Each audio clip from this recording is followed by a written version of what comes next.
आज स्वागत है आईजी टॉपिक क्लास में। तो इस वीडियो में हम एक मेन टॉपिक पर डिस्कस करने वाले हैं, बात करने वाले हैं। वो टॉपिक है मिड टर्म के जो मार्क्स है फाइनल एग्जाम में ऐड होंगे कि नहीं। ये इंपॉर्टेंट टॉपिक है और बच्चे ने कई बार भी पूछ लिया हमसे, तो इतना टाइम नहीं मिल पा रहा था कि इस टॉपिक पर वीडियो बना पाए, लेकिन अब टाइम मिल गया तो इस टॉपिक हम वीडियो ले आए हैं। तो ध्यान से देख लेना, जो भी क्लास तीसरी से 12वीं तक है, इसलिए हमने यहाँ पे मेंशन भी किया है कौन कौन सी क्लास, तीसरी, चौथी, पाँचवीं, छठी, सातवीं, आठवीं, 9वीं, 10वीं, 11वीं, 12वीं, ऑल इन वन सभी स्टूडेंट्स के लिए ये वीडियो।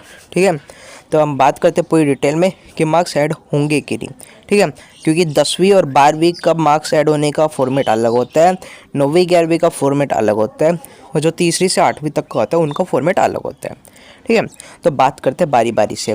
उससे पहले एक बार आप चैनल को सब्सक्राइब कर देना और बेल को प्रेस कर देना। अब हम ऐसा क्यों कह रहे हैं, क्योंकि देखो, अगर आप चैनल को सब्सक्राइब रखोगे, हम गारंटी दे रहे हैं आपकी कोई अपडेट नहीं छूटेगी।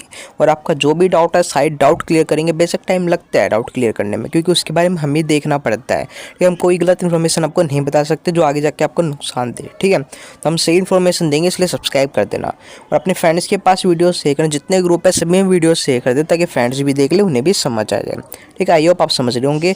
और वीडियो को लाइक कर देना अगर आपको वीडियो अच्छी लगी, आपको हेल्प मिले तो। करता है वीडियो स्टार्ट। हम बात करते हैं सीधे मेन टॉपिक से, वो है मार्क्स ऐड होंगे कि नहीं। क्योंकि कुछ बच्चे मिड टर्म में फेल हुए, कुछ बच्चों के मार्क्स कम आए। ठीक है, दो रीज़न भी है।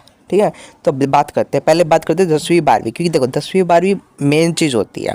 ठीक है, उसके बाद 9वीं 11वीं की बात करेंगे, उसके बाद तीसरी से 8वीं की। तो देखो 10वीं और 12वीं के जो मिड टर्म के मार्क्स होते हैं वो ऐड नहीं होते।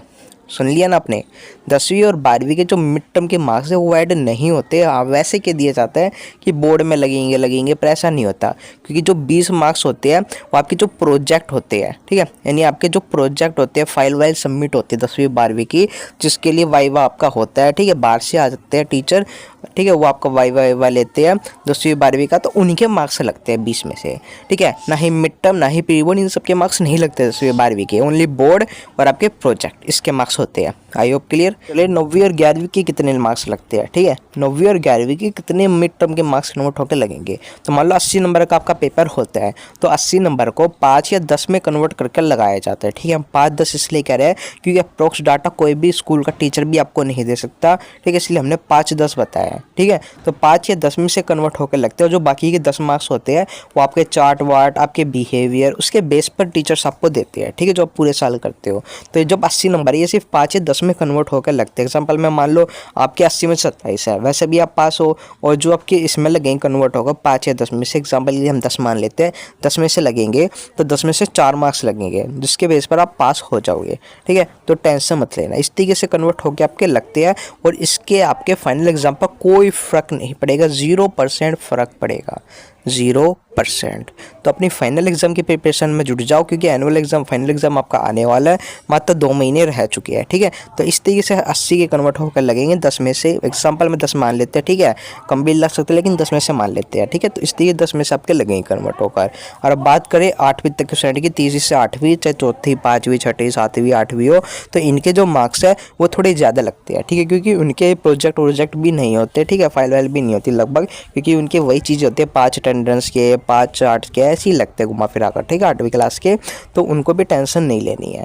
ठीक है, ओवरऑल हम बात करें तो मिड टर्म के मार्क्स आपके फाइनल एग्जाम पर फ़र्क नहीं डालेंगे। फाइनल एग्जाम में फेल होगे तब जाके आप पूरे एग्जाम में फेल माने जाओगे। ठीक है, तो फाइनल एग्जाम की प्रिपरेशन करो तो आप 80 में से अच्छे मार्क्स ला पाओ एनुअल में, उसी के बेस पर आप पास होंगे।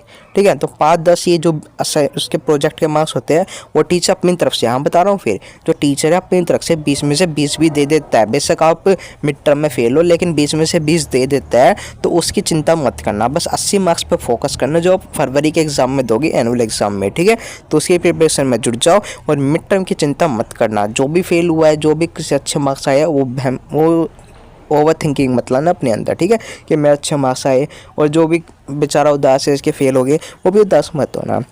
ठीक है, अपनी प्रिपरेशन में जुड़ जाना।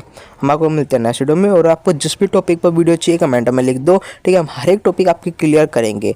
ये भी हमारा थोड़ा टॉपिक इंपॉर्टेंट था लेकिन लेट आया, उसके लिए माफ़ी मांगेंगे, ठीक है। कोई टेंशन मत लेना, ये हमें पर टाइम नहीं मिल पाता, ठीक है, सब कुछ मैनेज करना होता है इसलिए, ठीक है। आई होप आपको समझ आ गई होगी कि मार्क्स ऐड होते हैं, कितना फ़र्क पड़ता है आने वाले पेपर में, समझ आ गया ना। तो यही चीज़ थी। अगर आपको सैम्पल पेपर अभी से चाहिए सॉल्यूशन के साथ तो कमेंट में लिख देना, हम सॉल्यूशन की सीरीज़ भी स्टार्ट कर देंगे आपके लिए सिर्फ, ठीक है। और यही चीज़ें होगी, और टॉपिक पे चाहिए तो वही बता देना, हमको मिलते हैं नेक्स्ट वीडियो में। तब तक जय हिंद, जय भारत।